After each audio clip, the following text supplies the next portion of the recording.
A church freed from complacency and endeavouring to grow in gospel impact, faith, prayer, generosity, action and influence. Sometimes I suppose that's people's misunderstanding perhaps of grace, that it affords me the opportunity to be complacent. I even heard it described as complacent, God's complacent grace, theologically, is one of the terms people use.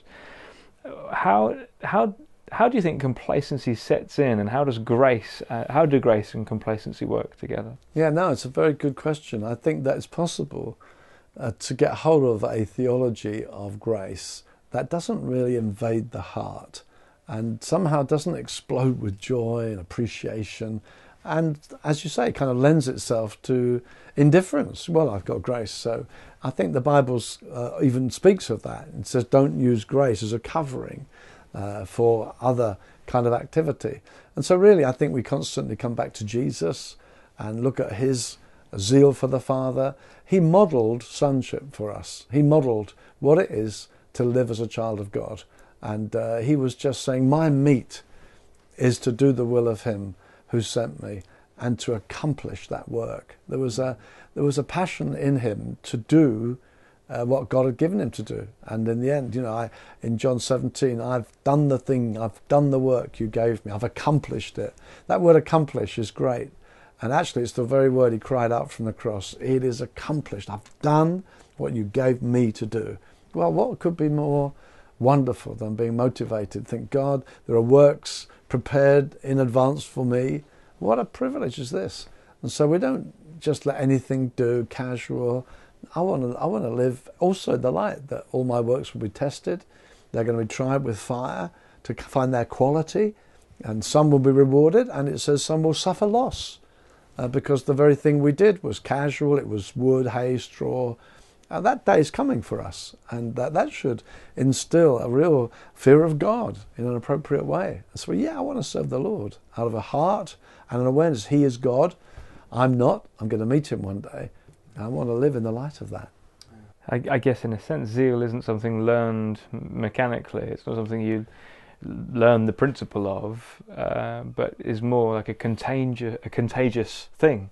You get around zealous people and it rubs off on you, and like you say, reading the biographies of zealous people, well, I think catch it. Paul also says, fan into flame the gift of God that's in you. And he says to Timothy, don't ignore, don't neglect.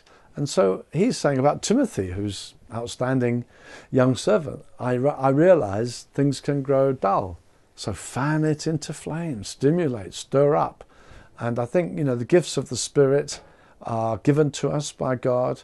And so Paul says, if I pray in tongues, my soul is edified, I'm built up. And so quite literally, sometimes if I'm feeling dull and thinking tired, then I will often just sing in tongues and just again rise above the clouds. I often fly out of Gatwick or London Heathrow, and there's just clouds everywhere. And that can often be so in the morning. Get up to pray, look out the window, it's raining, dull. But if you just begin to sing and praise and delight yourself in God, like at Heathrow, I can just come above it all. And so I make every effort, as it says in 2 Peter chapter 1, in view of all that you've got, make every effort. So I'm responding to God's grace. In my book on grace, I've given it a chapter called Do It Yourself, DIY. And there are some things we need to do for ourselves. Stir yourself up. Take responsibility. Why are you cast down, O my soul? Hope thou in God. And so you need to preach to yourself. You need to stir up the gift that's within you. And I can often know that, begin to pray feeling dull, finish feeling high. Similarly in a prayer meeting. So those things overcome a dullness.